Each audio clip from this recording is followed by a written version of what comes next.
आप देख रहे हैं समाचार एजेंसी ऑफ इंडिया में साइन न्यूज। नमस्कार, आप देख रहे हैं देश की पहली डिजिटल न्यूज एजेंसी समाचार एजेंसी ऑफ इंडिया की साइन न्यूज।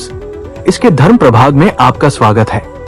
अब आपको आषाढ़ माह के महत्व आदि बारे में विस्तार से बताते हैं। आशा है आपको ये पसंद आएगा। आप इसे ध्यान पूर्वक सुनिए और धर्म लाभ लीजिए। आइए सुनते हैं आषाढ़ माह के बारे में। आषाढ़ माह का महत्व। इस महीने की विभिन्न कथाओं को जानिए विस्तार से। आषाढ़ महीने के व्रत, त्योहारों, कथाओं आदि के बारे में यहाँ जानिए सब कुछ। आप देख, सुन और पढ़ रहे हैं समाचार एजेंसी ऑफ इंडिया की साइन न्यूज के धर्म प्रभाग में विभिन्न जानकारियों के संबंध में। आषाढ़ माह में गणेश जी की कथा जानिए। पुराने समय की बात है, काफी समय पहले महिष्मती नाम की एक सुंदर नगरी थी। उस नगरी का राजा धार्मिक प्रवृत्ति का था। राजा का नाम महाजित था। महाजित हर तरह से संपन्न था, लेकिन उसका कोई पुत्र नहीं था, जिससे वो सदा उदास रहता था। पुत्र प्राप्ति के कई धार्मिक उपाय वो कर चुका था, लेकिन ये सब करते उसकी उम्र निकल गई और अब वो बूढ़ा हो चला था, लेकिन उसके घर में पुत्र का जन्म नहीं हुआ।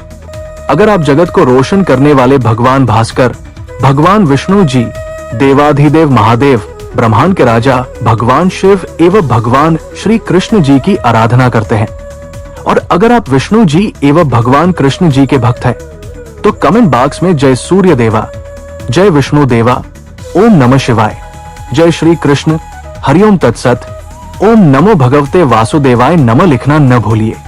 एक दिन अपने मन का दुख उसने लोमेश ऋषि के सामने कहा। राजा को दुखी देख ऋषि ने कहा, राजन, यदि आप अपनी पत्नी के साथ गणेश चतुर्थी का व्रत करें तो निश्चित रूप से पुत्र प्राप्ति की आपकी कामना पूरी होगी। राजा ने ये बात अपनी पत्नी को बताई और दोनों ने मिलकर गणेश चेत का व्रत किया। गणेश जी की कृपा से राजा की पत्नी गर्भवती हो गई और 10वें महीने उसके गर्भ से एक सुंदर पुत्र ने जन्म लिया। गणेश जी की कृपा से उनकी अभिलाषा पूरी हुई। आषाढ़ माह में योगिनी एकादशी कब मनाई जाती है, ये जानिए। योगिनी एकादशी का व्रत आषाढ़ माह में कृष्ण पक्ष की एकादशी को मनाया जाता है। इस व्रत को रखकर भगवान नारायण की मूर्ति को स्नान कराकर भोग लगाते हुए पुष्प, धूप, दीप से आरती करनी चाहिए। इस एकादशी को करने से पीपल के वृक्ष को काटने से उत्पन्न हुए पाप नष्ट हो जाते हैं और अंत में मनुष्य स्वर्गलोक को पाता है। योगिनी एकादशी व्रत कथा जानिए। एक समय की बात है जब अलकापुरी में कुबेर के यहाँ हेम नाम का माली रहता था।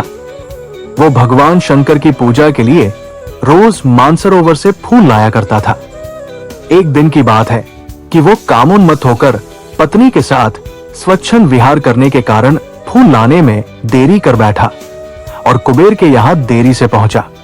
कुबेर ने क्रोधित होकर उसे कोड़ी बन जाने का श्राप दे दिया। कोड़ी के रूप में जब वो मार्कंडेय ऋषि के पास पहुंचा, तब उन्होंने योगिनी एकादशी का व्रत रखने का नियम बताया। व्रत के प्रभाव से उसका कोढ़ समाप्त हो गया और दिव्य शरीर प्राप्त करके अंत में स्वर्गलोक गया। भगवान जगन्नाथ रथोत्सव के बारे में जानिए। श्री जगदीश यात्रा जगन्नाथ पुरी में आषाढ़ शुक्ल की द्वितीया को निकलती है। इस रथ यात्रा में जगन्नाथ जी का रथ, बलभद्र जी का रथ और सुभद्रा जी का रथ शामिल होता है। जगन्नाथ जी का रथ 22 फीट ऊंचा, 35 फीट लंबा और 35 फीट चौड़ा होता है। बलभद्र जी का रथ 44 फीट ऊंचा तो सुभद्रा जी का 23 फीट ऊंचा होता है। जगन्नाथ जी के रथ में 16 पहिए और बलभद्र तथा सुभद्रा जी के रथ में 12 से 12 पहिए होते हैं। प्रतिवर्ष ये रथ नए बनाए जाते हैं। इन रथों को मनुष्य द्वारा खींचा जाता है। मंदिर के सिंहद्वार पर बैठकर भगवान जनकपुरी की ओर रथ यात्रा करते हैं। जनकपुरी पहुंचकर 3 दिन बाद भगवान दोबारा जगन्नाथपुरी लौट आते हैं। रथ यात्रा के लिए इस मंदिर की मूर्तियों को साल में एक बार बाहर निकाला जाता है। जानिए क्या है देवशयनी या हरिशनी एकादशी। आषाढ़ माह की शुक्ल पक्ष की एकादशी को देव सो जाते हैं, इसलिए इसे देवशयनी एकादशी कहते हैं। इस एकादशी को देव सोने के बाद विवाह भी नहीं होते हैं। इसके बाद जब कार्तिक माह की शुक्ल एकादशी को देव उठते हैं तब विवाह भी आरंभ हो जाते हैं और उस एकादशी को देवोठनी एकादशी कहते हैं। आषाढ़ की इस एकादशी को व्रत करके भगवान का नया बिछौना बिछाकर भगवान को सजाना चाहिए और रात भर जागरण कर पूजा करनी चाहिए। देवशयनी हरिशनी एकादशी की व्रत कथा जानिए। सूर्यवंश में मांधाता नाम का प्रसिद्ध सत्यवादी राजा अयोध्यापुरी में राज्य करता था। एक बार उसके राज्य में अकाल पड़ गया। प्रजा भूखों मरने लगी। हवनादि शुभ कर्म बंद हो गए। राजा को बहुत कष्ट हुआ और वो वन की ओर चल दिया।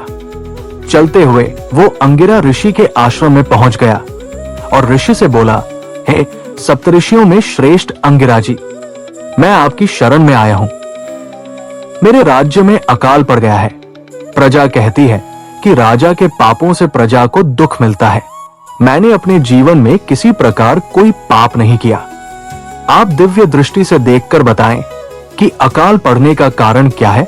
अंगिरा ऋषि बोले, सतयुग में ब्राह्मणों का वेद पढ़ना और तपस्या करना धर्म है, परंतु आपके राज्य में आजकल एक शूद्र तपस्या कर रहा है।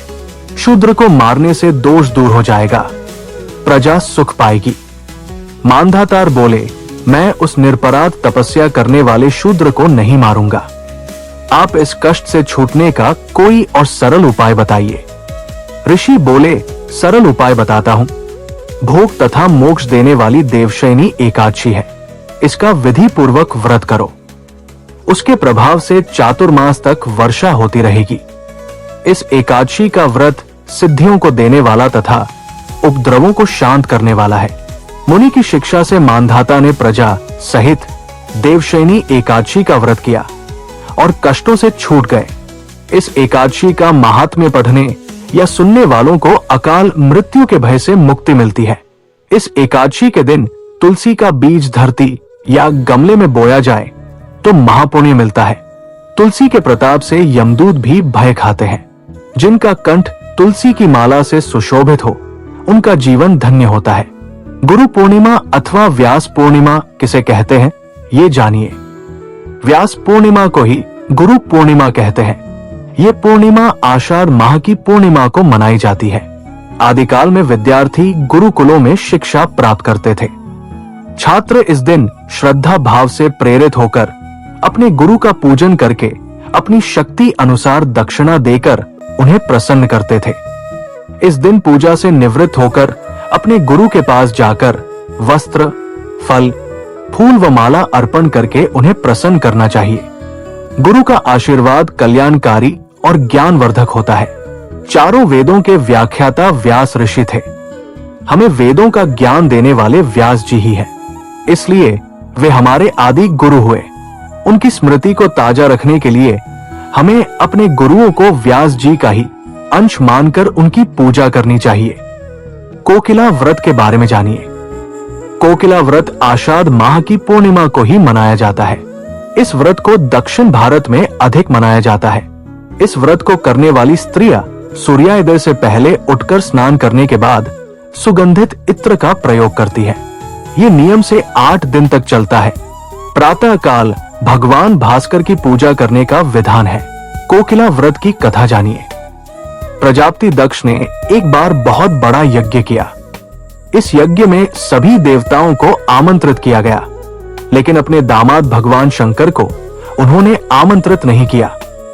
इस बात का पता जब सती को लगा तब उन्होंने अपने पति भगवान शंकर से मायके जाने की इच्छा जताई, लेकिन शंकर जी ने बिना निमंत्रण के मायके जाने से मना कर दिया। इस पर जिद करके सती अकेले ही मायके चली गई। मायके आकर सती का घोर अनादर व अपमान हुआ। इस कारण सती प्रजापति के हवन कुंड में कूदकर भस्म हो गई। ये समाचार मिलने पर भगवान शंकर क्रोध में आ जाते हैं। वो वीरभद्र को प्रजापति दक्ष के यज्ञ को खंडित करने का काम सौंपते हैं। इस बात को शांत करने के लिए विष्णु भगवान शंकर जी के पास जाकर उन्हें शांत करने का प्रयास करते हैं। भगवान शंकर का क्रोध तो शांत हुआ, लेकिन आज्ञा का उल्लंघन करने वाली अपनी पत्नी सती को श्राप दिया कि जाओ 10,000 वर्ष तक कोकिला पक्षी बनकर घूमो। सती 10,000 वर्ष तक कोकिला पक्षी के रूप में नंदन वन में रहती है।